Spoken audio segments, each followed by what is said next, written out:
Special ಆಗಿರೋ ರೆಸಿಪಿನ ನಿಮ್ಮ ಜೊತೆ ಶೇರ್ ಮಾಡ್ತಾ ಇದೆ ಅಂತ ಹೇಳಿ ನೋಡಬಹುದು ನೀವು ಮಾಡ್ತೀವಿ ನೋಡಿ ಎಲ್ಲ ಕಡೆ ಬೆಂದ ಇವಾಗ ಇನ್ನು ಇದರದು ಬಿಳಿ ಎಳ್ಳನ್ನು ಹಾಕೋಬೇಕು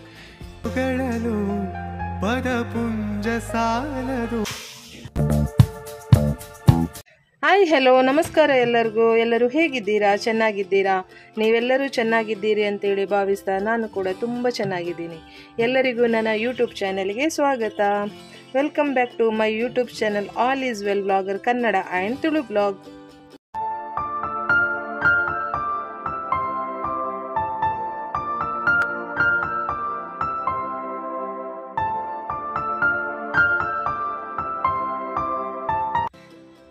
ಫ್ರೆಂಡ್ಸ್ ಇವತ್ತು ಒಂದು ಸ್ಪೆಷಲ್ ಆಗಿರೋ ರೆಸಿಪಿನ ನಿಮ್ಮ ಜೊತೆ ಶೇರ್ ಮಾಡ್ತಾ ಇದ್ದೀನಿ ಇದು ಏನು ಗೊತ್ತಾ ಚಿಕನ್ ಲಾಲಿಪಾಪ್ ಆಲ್ಮೋಸ್ಟ್ ಎಲ್ಲರಿಗೂ ಗೊತ್ತೇ ಇರುತ್ತೆ ಸೊ ಆದರೂ ಹೇಳ್ತಾ ಇದ್ದೀನಿ ಇಲ್ಲಿ ನಾನೊಂದು ಅರ್ಧ kg ಆಗುವಷ್ಟು ಚಿಕನ್ ಲಾಲಿಪಾಪ್ ತೊಗೊಂಡಿದ್ದೀನಿ ಇವತ್ತಿನ ರೆಸಿಪಿ ಏನು ಮಾಡ್ತೀನಿ ಅಂದರೆ ಚಿಕನ್ ಲಾಲಿಪಾಪ್ ಮಂಚೂರಿಯನ್ ಸೊ ಇದು ತುಂಬಾ ಟೇಸ್ಟಿಯಾಗಿರುತ್ತೆ ಹಾಗೆ ಇದನ್ನು ನನ್ನ ಮನೆಯಲ್ಲಿ ನಾನು ಯಾವ ಥರ ಮಾಡ್ತೀನಿ ಅನ್ನೋದನ್ನು ನಿಮ್ಮ ಜೊತೆ ಶೇರ್ ಮಾಡ್ತೀನಿ ಹಾಗಾದರೆ ಬನ್ನಿ ವಿಡಿಯೋನ ಸ್ಟಾರ್ಟ್ ಮಾಡುವ ಮೊದಲಿಗೆ ನಾನಿಲ್ಲಿ ನೋಡಿ ಇದೊಂದು ಅರ್ಧ ನಿಂಬೆ ಹಣ್ಣಿನ ರಸನ ಇದಕ್ಕೆ ಹಾಕ್ಕೊಳ್ತಾ ಇದ್ದೀನಿ ಅರ್ಧನೂ ಬೇಡ ಸ್ವಲ್ಪ ಸಾಕು ನೋಡಿ ಅರ್ಧದಲ್ಲಿ ಒಂದು ಕಾಲು ಆಗುವಷ್ಟು ನಿಂಬೆ ರಸನ ನಾನಿಲ್ಲಿ ಹಾಕ್ಕೊಳ್ತಾ ಇದ್ದೀನಿ ನಿಂಬೆ ರಸ ಹಾಕೋದ್ರಿಂದ ಮಂಚೂರಿಯನ್ ಅಂತೂ ತುಂಬಾ ಟೇಸ್ಟ್ ಆಗಿ ಬರುತ್ತೆ ಹುಳಿ ಹುಳಿಯಾಗಿ ಖಾರ ಖಾರವಾಗಿ ಯಾವ ರೀತಿ ಇವತ್ತು ಮಾಡ್ತೀನಿ ಅಂತ ಹೇಳಿ ನೀವೇ ನೋಡ್ಬೋದು ಹಾಗೆ ಒಂದು ಸ್ಪೂನ್ ಆಗುವಷ್ಟು ಇಲ್ಲಿ ನಾನು ಶುಂಠಿ ಬೆಳ್ಳುಳ್ಳಿ ಪೇಸ್ಟನ್ನು ಹಾಕ್ಕೊಳ್ತಾ ಇದ್ದೀನಿ ನಂತರ ಒಂದು 3 ಸ್ಪೂನ್ ಆಗುವಷ್ಟು ನಾನಿಲ್ಲಿ ಕಾರ್ನ್ಫ್ಲೋರ್ನ ಹಾಕ್ತಾ ಇದ್ದೀನಿ ಮೇಯ್ನ್ ಆಗಿ ಬೇಕಾಗಿರೋದೇ ಕಾರ್ನ್ಫ್ಲೋರ್ ಮಂಚೂರಿಯನ್ ಮಾಡೋದಕ್ಕೆ ಸೊ ಅದನ್ನು ಹಾಕ್ಕೊಳ್ತಾ ಇದ್ದೀನಿ ಅದರ ಜೊತೆ ಇಲ್ಲಿ 1.5 ಸ್ಪೂನ್ ಆಗುವಷ್ಟು ಮೈದಾ ಹಿಟ್ಟನ್ನು ಹಾಕ್ಕೊಳ್ತಾ ಇದ್ದೀನಿ 1.5 ಸ್ಪೂನ್ ಸಾಕು ಜಾಸ್ತಿ ಏನು ಬೇಡ ಹಾಗೆ ಸ್ವಲ್ಪ ನಾನಿಲ್ಲಿ ಜೀರಿಗೆ ಪೌಡರನ್ನು ಹಾಕ್ಕೊಳ್ತಾ ಇದ್ದೀನಿ ಜೀರಾ ಪೌಡರ್ ಇದೆಯಲ್ಲ ಸೊ ಅದನ್ನು ಹಾಕ್ಕೊಳ್ತಾ ಇದ್ದೀನಿ ನಂತರ ಸ್ವಲ್ಪ ಸ್ಪೈಸಿಯಾಗಿ ಬರಲಿ ಅಂತೇಳಿ ಇಲ್ಲಿ 1 ಸ್ಪೂನ್ ಆಗುವಷ್ಟು ನಾನು ಪೆಪ್ಪರ್ ಪೌಡರ್ನ ಹಾಕ್ಕೊಳ್ತಾ ಇದ್ದೀನಿ ಆಮೇಲೆ ಒಂದು ಅರ್ಧ ಸ್ಪೂನ್ ಆಗುವಷ್ಟು ಇಲ್ಲಿ ಅರಿಶಿನ ಹಾಕ್ಕೊಂಡೆ ಇಲ್ಲಿ ನೋಡ್ಬೋದು ಇಲ್ಲಿ 1 ಸ್ಪೂನ್ ಆಗುವಷ್ಟು ನಾನು ತುಂಬಾ ಸ್ಪೈಸಿಯಾಗಿದೆ ಈ ಖಾರದ ಪೌಡರು ಸೊ ಅದನ್ನು ಹಾಕ್ಕೊಳ್ತಾ ಇದ್ದೀನಿ ನಿಮಗೆ ಏನಾದರೂ ಸ್ಪೈಸಿಯಾಗಿ ಬೇಡ ಅಂತ ಹೇಳಿದರೆ ನೀವು ಕಾಶ್ಮೀರಿ ಚಿಲ್ಲಿ ಪೌಡರನ್ನು ಯೂಸ್ ಮಾಡಿ ಇದು ತುಂಬಾ ಖಾರವಾಗಿದೆ ಇದು ಗುಂಟೂರು ಚಿಲ್ಲಿ ಪೌಡರ್ ನಾನು ಹಾಕಿರೋದು ಆಮೇಲೆ 1 ಸ್ಪೂನು ಧನಿಯಾ ಪೌಡರ್ ಹಾಕ್ಕೊಳ್ತಾ ಇದ್ದೀನಿ ನಂತರ 1.5 ಸ್ಪೂನ್ ಆಗುವಷ್ಟು ಇಲ್ಲಿ ನಾನು ಸೋಯಾ ಸಾಸ್ ಹಾಕ್ಕೊಂಡೆ ಆಮೇಲೆ ಸ್ವಲ್ಪ ಉಪ್ಪನ್ನು ಕೂಡ ಹಾಕ್ಕೊಳ್ತಾ ಇದ್ದೀನಿ ರುಚಿಗೆ ಬೇಕು ಅಷ್ಟು ಉಪ್ಪನ್ನು ಕೂಡ ಹಾಕ್ಕೊಳ್ತಾ ಇದ್ದೀನಿ ಬೇಕಿದ್ರೆ ಮತ್ತೆ ಕೂಡ ಹಾಕ್ಬೋದು ಸೊ ಉಪ್ಪು ಖಾರ ಹುಳಿ ಎಲ್ಲ ಇವಾಗಲೇ ಹಾಕಿದರೆ ತುಂಬ ಚೆನ್ನಾಗಿ ಬರುತ್ತೆ ಇದನ್ನು ಒಂದು ಅರ್ಧ ಗಂಟೆ ಆದರೂ ನಾವು ಮ್ಯಾರಿನೇಟ್ ಮಾಡಿ ಇಡಬೇಕು ಆವಾಗ ಇನ್ನೂ ತುಂಬಾ ಟೇಸ್ಟಿಯಾಗಿ ಬರುತ್ತೆ ಒಂದು ಅರ್ಧ ಸ್ಪೂನ್ ಆಗುವಷ್ಟು ಇಲ್ಲಿ ನಾನು ಕಡಲೆ ಎಣ್ಣೆ ಹಾಕ್ಕೊಂಡಿದ್ದೀನಿ ನಂತರ ನೋಡಿ ಇದು ಕರಿಬೇವು ಸೊಪ್ಪನ್ನು ನಾನು ಈ ಥರ ಕಟ್ ಮಾಡಿ ಹಾಕ್ಕೊಳ್ತಾ ಇದ್ದೀನಿ ಈ ಥರ ಹಾಕೋದ್ರಿಂದ ಈ ಲಾಲಿಪಾಪ್ ನೋಡಿ ಬೇಕಿದ್ರೆ ನೀವು ಕೂಡ ಮನೇಲಿ ಟ್ರೈ ಮಾಡಿ ತುಂಬಾ ಚೆನ್ನಾಗಿ ಬರುತ್ತೆ ಆ ಪೀಸ್ ಎಲ್ಲ ತಿನ್ನುವಾಗ ಮಧ್ಯೆ ಮಧ್ಯೆ ನಮಗೆ ಕರಿಬೇವು ಸೊಪ್ಪಿದು ಥರ ಘಮ ಕೂಡ ಬರುತ್ತೆ ಸೊ ಅದನ್ನು ನಾನು ಹಾಕ್ಕೊಂಡೆ ಕೊನೆಯದಾಗಿ ಒಂದು ಮೊಟ್ಟೆಯನ್ನು ಒಡೆದು ಹಾಕ್ಕೊಳ್ತಾ ಇದ್ದೀನಿ ಎಲ್ಲಾನು ಚೆನ್ನಾಗಿ ಮಿಕ್ಸ್ ಮಾಡುವ ನಾವು ಮಸಾಲೆ ಜಾಸ್ತಿ ಹಾಕಿದಷ್ಟು ತುಂಬಾ ಟೇಸ್ಟಾಗಿ ಬರುತ್ತೆ ಇದ್ರೆ ನಿಮಗೆ ಇದಕ್ಕೆ ಕಲರ್ ಕೂಡ ಯೂಸ್ ಮಾಡಬಹುದು ನಾನು ನ್ಯಾಚುರಲ್ ಆಗಿ ಮಾಡ್ತಾ ಇದ್ದೀನಿ ಕಲರ್ ಏನು ಹಾಕ್ತಾ ಇಲ್ಲ ಇದು ಈ ಥರ ಆಗಿದೆ ಅಲ್ಲ ಇದನ್ನು ಇವಾಗ ನಾನು ಮ್ಯಾರಿನೇಟ್ ಮಾಡಿ ಒಂದು ಅರ್ಧ ಗಂಟೆ ಇಡ್ತೀನಿ ಕೆಲವರಿಗೆ ಅರ್ಧ ಗಂಟೆ ಇಡ್ಲಿಕ್ಕೆ ಏನಾದರೂ ಕಷ್ಟ ಆದರೆ ಆವಾಗಲೇ ಬೇಕಿದ್ರೂ ಮಾಡಿ ತಿನ್ಬೋದು ಏನು ಪ್ರಾಬ್ಲಮ್ ಇಲ್ಲ ಇವಾಗ ಸ್ಟವ್ ಮೇಲೆ ಒಂದು ಬಾಣಲೆ ಇಟ್ಕೊಂಡಿದ್ದೀನಿ ಈ ಬಾಣಲೆಗೆ ನಾನು ಒಂದು ಅರ್ಧದಷ್ಟು ಎಣ್ಣೆನ ಹಾಕ್ಕೊಳ್ತಾ ಇದ್ದೀನಿ ಇಲ್ಲಿ ನಾನು ಕಡಲೆ ಎಣ್ಣೆಯಲ್ಲೇ ಇವತ್ತು ಫ್ರೈ ಮಾಡಿ ನಿಮಗೆ ತೋರಿಸ್ತಾ ಇದ್ದೀನಿ ಸೊ ಇದು ಇವಾಗ ಸ್ವಲ್ಪ ಹೊತ್ತು ಬಿಸಿ ಆಗಲಿ ಇದು ನಾನು ಮ್ಯಾರಿನೇಟ್ ಮಾಡಿ ಒಂದು ಅರ್ಧ ಗಂಟೆ ಆಯಿತು. ಸೊ ನೋಡಿ ಯಾವ ಥರ ಇಲ್ಲಿ ಮಸಾಲೆ ಎಲ್ಲ ಅಂಟುಕೊಂಡಿದೆ ಅಂತೇಳಿ ನೋಡ್ಬೋದು ನೀವು. ಸೊ ಈ ಥರನೇ ಮಾಡಿದರೆ ತುಂಬಾ ಚೆನ್ನಾಗಿ ಬರುತ್ತೆ. ಇದು ಇವಾಗ ಈ ಎಣ್ಣೆ ಬಿಸಿ ಆದಮೇಲೆ ಈ ಒಂದೊಂದೇ ಪೀಸನ್ನು ಹಾಕಿ ಇದನ್ನು ಕಬಾಬ್ ಯಾವ ಥರ ನಾವು ಫ್ರೈ ಮಾಡ್ಕೊಳ್ತೀವಿ ನೋಡಿ ಅದೇ ರೀತಿ ಇದನ್ನು ಫ್ರೈ ಮಾಡ್ತಾ ಹೋಗಬೇಕು.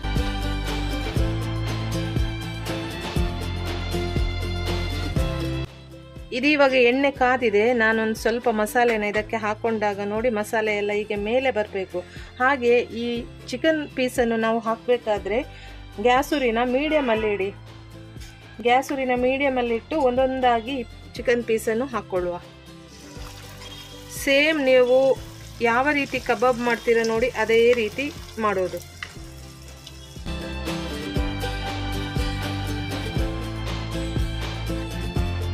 ಎಣ್ಣೆ ಮಾತ್ರ ತುಂಬ ಚೆನ್ನಾಗಿ ಕಾದಿದೆ ನೋಡಿ. ನೋಡಿ ಎಷ್ಟು ಚೆನ್ನಾಗಿ ಇಲ್ಲಿ ಮಸಾಲೆ ಎಲ್ಲ ಎಷ್ಟು ಚೆನ್ನಾಗಿ ಇಲ್ಲಿ ಹೊಂದ್ಕೊಂಡಿದೆ.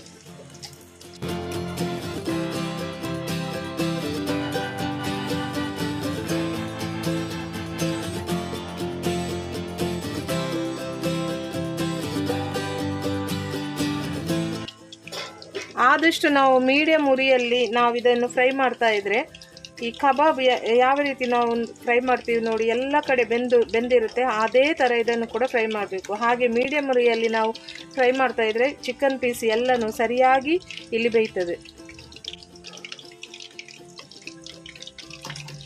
ನೋಡಿ ಎಷ್ಟು ಕ್ರಿಸ್ಪಿಯಾಗಿ ಬಂದಿದೆ ನೋಡ್ಬೋದು. ನೋಡಿ ಮಸಾಲೆ ಕೋಟೆಡ್ ಎಷ್ಟು ಚೆನ್ನಾಗಿ ಬಂದಿದೆ ನೋಡಿ. ನೋಡಿ ಒಂದು ಚೂರು ಮಸಾಲೆ ಆಚೆ ಈಚೆ ಆಗ್ತಾ ಇಲ್ಲ. ಒಂದು ಸೈಡ್ ಫ್ರೈ ಆದ ತಕ್ಷಣ ಅದನ್ನು ಈ ಕಡೆ ಇನ್ನೊಂದು ಸೈಡಿಗೆ ನಾವು ಮಾಡಿ ಹಾಕಬೇಕು.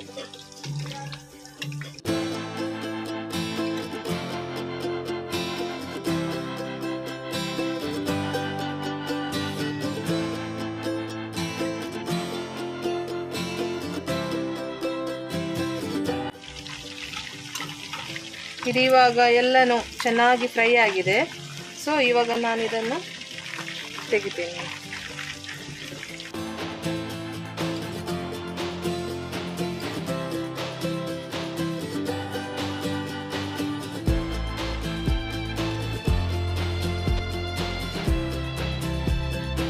ನೋಡ್ಬೋದು ನೋಡಿ ಇದೆಲ್ಲ ಫ್ರೈ ಆಗಿದೆ. ಇವಾಗ ಇನ್ನು ಇದರದ್ದು ಮಂಚೂರಿಯನ್ನು ಹೇಗೆ ಮಾಡೋದು ಅಂತೇಳಿ ನಾನು ನಿಮಗೆ ತೋರಿಸಿಕೊಡ್ತೀನಿ ಬನ್ನಿ.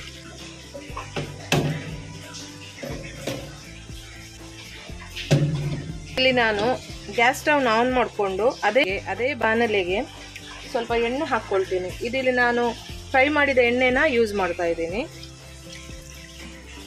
ಸಾಕು. ಇವಾಗ ಬಿಸಿ ಆಗ್ತಾ ಇರಬೇಕಾದ್ರೆ ಗ್ಯಾಸ್ ಸ್ಟವ್ ಉರಿನ ಆದಷ್ಟು ಮೆಲ್ಲ ಇಡಿ. ಇವಾಗ ಇದಕ್ಕೆ ನಾನು ಈ ಕಟ್ ಮಾಡಿ ಇಟ್ಕೊಂಡಿರುವಂತಹ ಬೆಳ್ಳುಳ್ಳಿನ ಹಾಕ್ಕೊಳ್ತಾ ಇದ್ದೀನಿ.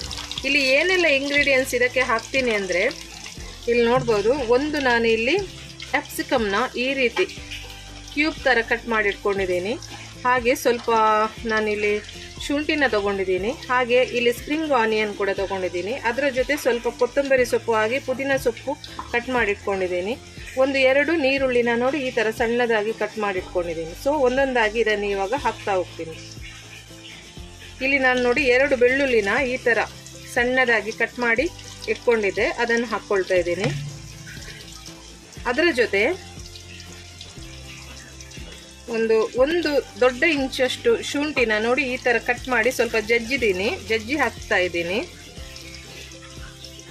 ಈ ಥರ ಜಜ್ಜಿ ಹಾಕೋದ್ರಿಂದ ನಮಗೆ ತುಂಬಾ ಚೆನ್ನಾಗಿ ಬರುತ್ತೆ ಮಂಚೂರಿಯನ್. ಒಂಥರ ಫ್ಲೇವರ್, ಶುಂಠಿ ಬೆಳ್ಳುಳ್ಳಿ ಫ್ಲೇವರ್ ಒಂಥರ ಚೆನ್ನಾಗಿರುತ್ತಲ್ವ. ಸೊ ಇದನ್ನು ಸ್ವಲ್ಪ ಹೊತ್ತಿಗೆ ಫ್ರೈ ಮಾಡುವ.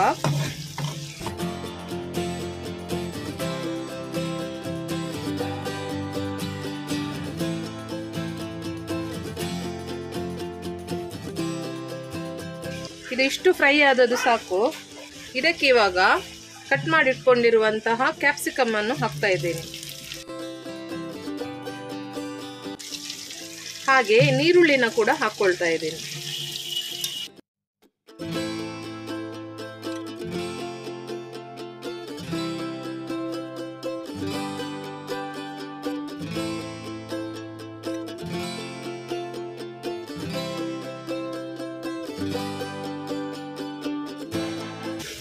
ಇದು ಜಾಸ್ತಿ ಏನು ಬೇಯೋದೆಲ್ಲ ಬೇಡ, ಸ್ವಲ್ಪ ಹಸಿ ಹಸಿಯಾಗಿದ್ದರೆ ಇನ್ನೂ ಚೆಂದ ಬರುತ್ತೆ ಇದು ಟೇಸ್ಟು. ಸೊ ಇದು ಇವಾಗ ಫ್ರೈ ಆಗ್ತಾ ಇದೆ. ಅದಕ್ಕೆ ಇವಾಗ ಸ್ವಲ್ಪ ಉಪ್ಪು ಹಾಕ್ಕೊಳ್ತೀನಿ, ಆಮೇಲೆ ನೋಡ್ಕೊಂಡು ಹಾಕಿದರೆ ಸಾಕು. ಇವಾಗ ಸ್ವಲ್ಪ ಉಪ್ಪು ಹಾಕ್ಕೊಳ್ತೀನಿ. ಹಾಗೆ ಸ್ವಲ್ಪ ಸೋಯಾ ಸಾಸ್ ಹಾಕ್ಕೊಳ್ತಾ ಇದ್ದೀನಿ. 2 ಸ್ಪೂನ್ ಸಾಕು ಸೋಯಾ ಸಾಸು. ಸೊ ಅದನ್ನು ಹಾಕ್ಕೊಂಡೆ. ಅದರ ಜೊತೆ ಸ್ವಲ್ಪ ರೆಡ್ ಚಿಲ್ಲಿ ಸಾಸನ್ನು ಕೂಡ ಹಾಕ್ಕೊಳ್ತಾ ಇದ್ದೀನಿ. ನಿಮಗೆ ಖಾರ ಎಷ್ಟು ಬೇಕು ನೋಡಿ ಅಷ್ಟು ನೀವು ರೆಡ್ ಚಿಲ್ಲಿ ಸಾಸ್ ಹಾಕ್ಕೋಬೋದು. ಆಮೇಲೆ 1 ಸ್ಪೂನು, ಅಂದರೆ ಜಾಸ್ತಿ ನಿಮಗೆ ಸಿಹಿ ಬೇಕಿದ್ರೆ ಜಾಸ್ತಿನೂ ಹಾಕ್ಕೋಬೋದು. ನಾನೊಂದು 1 ಸ್ಪೂನ್ ಆಗುವಷ್ಟು ಇಲ್ಲಿ ನಾನು ಕೆಚಪ್ಪನ್ನು ಹಾಕ್ತಾ ಇದ್ದೀನಿ. ಟೊಮೆಟೊ ಕೆಚಪ್ ಹಾಕ್ಕೊಂಡೆ. ಇವೆಲ್ಲನೂ ಚೆನ್ನಾಗಿ ಈಗ ಮಿಕ್ಸ್ ಮಾಡುವ.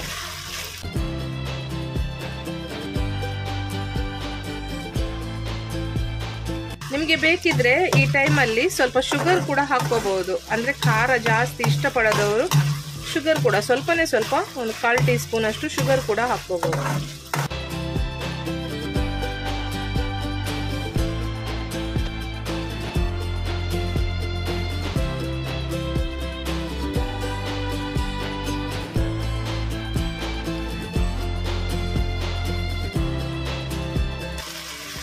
ಕೊನೆಯದಾಗಿ ನಾನು ಒಂದು 1.5 ಸ್ಪೂನ್ ಆಗುವಷ್ಟು ಕಾರ್ನ್ಫ್ಲೋರ್ನ ತಗೊಂಡಿದ್ದೀನಿ. ಅದನ್ನು ನಾನು ಸ್ವಲ್ಪ ನೀರಿಗೆ ಹಾಕಿ ಇವಾಗ ನೋಡಿ ಇದಕ್ಕೇನೆ ಮಿಕ್ಸ್ ಮಾಡ್ತಾ ಇದ್ದೀನಿ.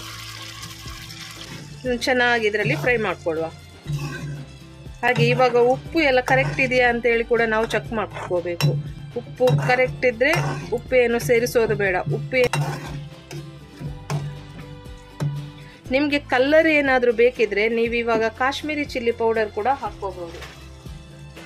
ನಾನು ಇಲ್ಲಿ ಒಂದು 1 ಸ್ಪೂನ್ ಆಗುವಷ್ಟು ಕಾಶ್ಮೀರಿ ಚಿಲ್ಲಿ ಪೌಡರ್ ಹಾಕ್ಕೊಳ್ತಾ ಇದ್ದೀನಿ. ಇದು ಚೆನ್ನಾಗಿ ಕಲರ್ ಕೂಡ ಬರುತ್ತೆ. ಉಪ್ಪು ಸ್ವಲ್ಪ ಕಡಿಮೆ ಇತ್ತು, ಹಾಗಾಗಿ ಉಪ್ಪು ಸೇರಿಸ್ಕೊಳ್ತಾ ಇದ್ದೀನಿ. ಇದನ್ನೆಲ್ಲ ಚೆನ್ನಾಗಿ ಮಿಕ್ಸ್ ಮಾಡುವ ಇವಾಗ. ಹಾಗೆ ಗ್ಯಾಸ್ ಉರಿನ ಆದಷ್ಟು ಲೋ ಫ್ಲೇಮಲ್ಲಿ ಇಡಿ. ಜಾಸ್ತಿ ಫಾಸ್ಟಲ್ಲಿ ಇಡ್ಲಿಕ್ಕೆ ಹೋಗಬೇಡಿ, ಲೋ ಫ್ಲೇಮಲ್ಲಿಟ್ಟು ಮಾಡಿದರೆ ಆಯಿತು.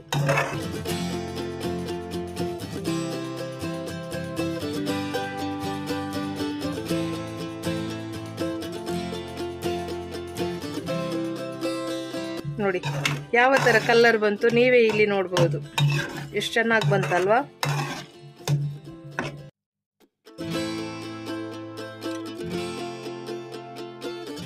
ಈ ಟೈಮಲ್ಲಿ ಇವಾಗ ಇಲ್ಲಿ ಫ್ರೈ ಮಾಡಿಟ್ಟಿರುವಂತಹ ಚಿಕನ್ ಪೀಸನ್ನು ಹಾಕುವ.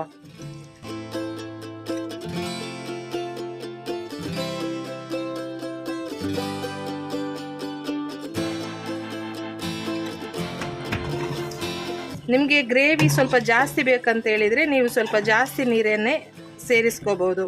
ಗ್ರೇವಿ ಬೇಡ ಸ್ವಲ್ಪ ಡ್ರೈ ಬೇಕಂತ ಹೇಳಿದರೆ ಇಷ್ಟೇ ಸಾಕು. ಈ ಯಾವುದು ನೀರು ಸೇರಿಸಬೇಕಾದ್ರೆ ಏನೇ ಇದ್ದರೂ ಈ ಚಿಕನ್ ಪೀಸ್ ಹಾಕುವ ಮುಂಚೆ ನೀವು ಸೇರಿಸಬೇಕು. ಚಿಕನ್ ಪೀಸ್ ಹಾಕಿದ ಮೇಲೆ ಯಾವುದೇ ಕಾರಣಕ್ಕೂ ನೀರು ಸೇರಿಸಬೇಡಿ.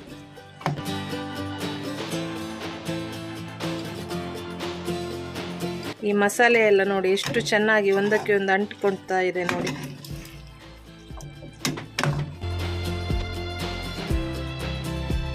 ರೆಸ್ಟೋರೆಂಟ್ ಸ್ಟೈಲಲ್ಲೇ ಈ ಲಾಲಿಪಾಪ್ ಮಂಚೂರಿಯನ್ ಯಾವ ಥರ ಮಾಡ್ತಾರೆ ಅಂತ ಹೇಳಿ ನಾನು ನಿಮಗೆ ಮನೆಯಲ್ಲೇ ನಾವು ಯಾವ ಥರ ಮಾಡ್ಬೋದು ಅನ್ನೋದನ್ನು ನಾನು ನಿಮಗೆ ತೋರಿಸಿಕೊಟ್ಟಿದ್ದೀನಿ.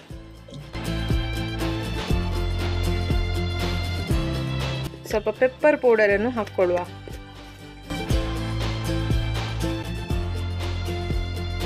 ಹಾಗೆ ಸ್ವಲ್ಪ ಚಿಲ್ಲಿ ಸಾಸ್ ಕೂಡ ಹಾಕ್ಕೊಳ್ಳುವ. ಇವೆಲ್ಲನೂ ಕರೆಕ್ಟಾಗಿ ಈಗ ಮಿಕ್ಸ್ ಮಾಡುವ.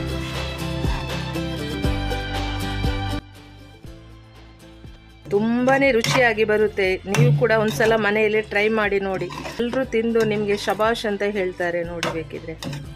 ಸೊ ಇದು ಇವಾಗ ಆಯಿತು. ಸ್ವಲ್ಪ ಕೊತ್ತಂಬರಿ ಸೊಪ್ಪು ಹಾಗೆ ಸ್ಪ್ರಿಂಗ್ ಆನಿಯನ್ ಇದೆಯಲ್ಲ ಅದನ್ನು ಹಾಕ್ಕೊಳ್ತಾ ಇದ್ದೀನಿ.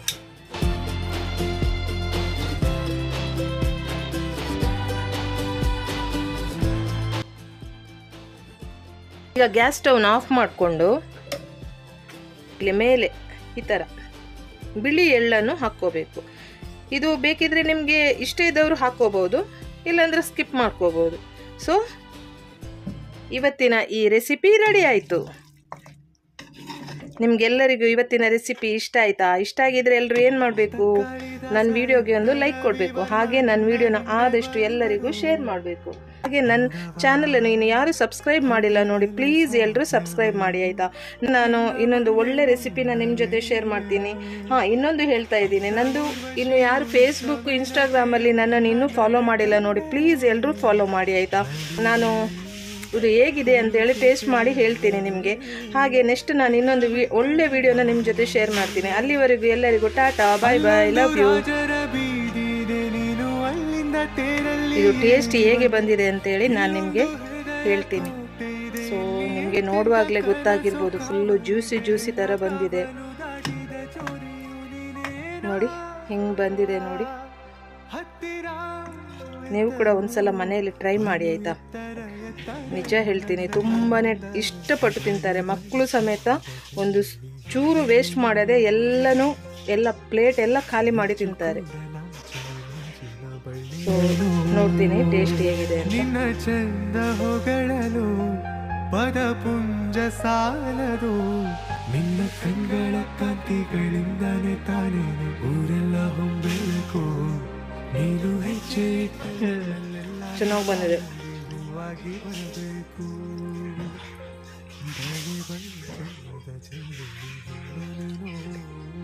ಆ ಮಸಾಲೆ ಎಲ್ಲ ತುಂಬಾ ಚೆನ್ನಾಗಿದಕ್ಕೆ ಅಂಟಿಕೊಂಡಿದೆಯಲ್ಲ ಪೀಸಿಗೆ, ತುಂಬಾ ಚೆನ್ನಾಗಿ ಬಂದಿದೆ. ಸೊ ಒಂದ್ಸಲ ಮನೇಲಿ ನೀವು ಟ್ರೈ ಮಾಡಿ ನೋಡಿ, ಆಮೇಲೆ ಟೇಸ್ಟ್ ಹೇಗಿದೆ ಅಂತೇಳಿ ನಂಗೆ ಕಮೆಂಟ್ ಮಾಡಿ.